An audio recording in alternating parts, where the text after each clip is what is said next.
Salamlar, necəsiz? Bugün uşaqlar üçün ağızda ovum olan peçenilər hazırladım. Siz də belə bu cürnə gözəl və dadlı peçenilər hazırlamaq istəyirsinizsə, uşaqlarınız dadlı yesin. Onda videonu izləyin, kanalıma abunə olun. Sonda videonu beğenmeyi unutmayın.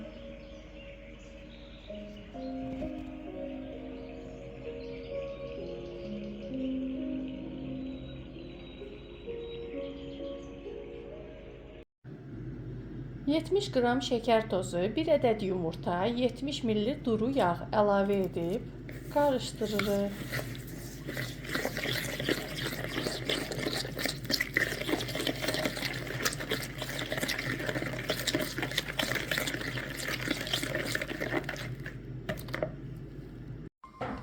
Üzerine bir paçka kabartma tozu, 200 gram un,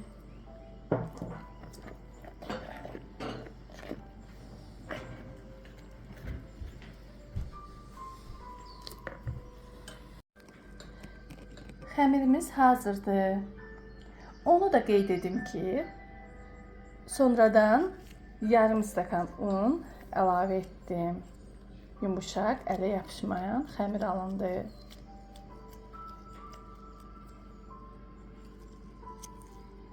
İndi isə gəldik peçenin hazırlanmasına. Məndə bu formada içilik var.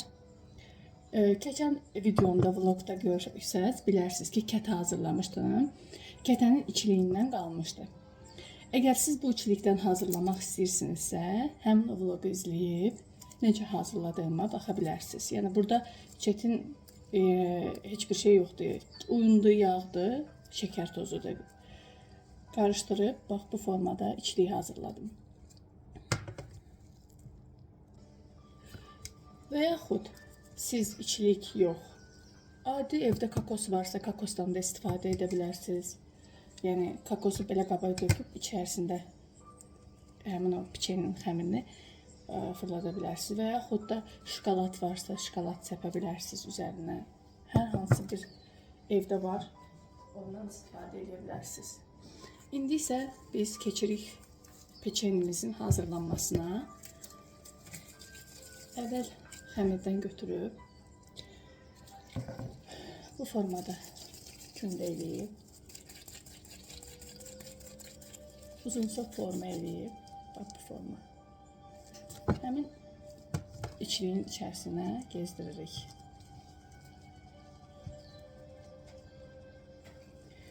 Gezdirdikdən sonra çox asanlıqla, çox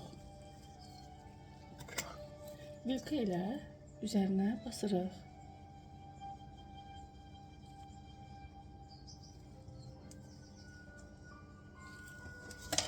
Baxın, bu formada. Eyni qaydada yenə hazırlayıram. Balaca bir xəmir götürüb kündələyirəm. Əlimdə fırladıb içiliğin içərisinə salıram. Bu formada qarışdırıb uşaqlarınız çox sevəcək, hazırlayın. Belə oldu.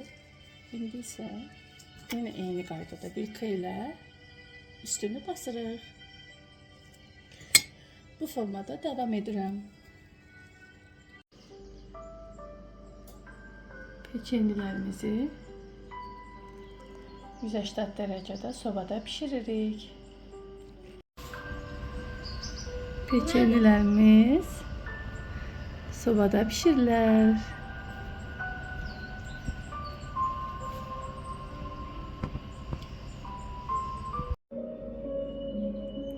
Peçenilərimiz hazırdır. Hazırlayan herkese nuş olsun.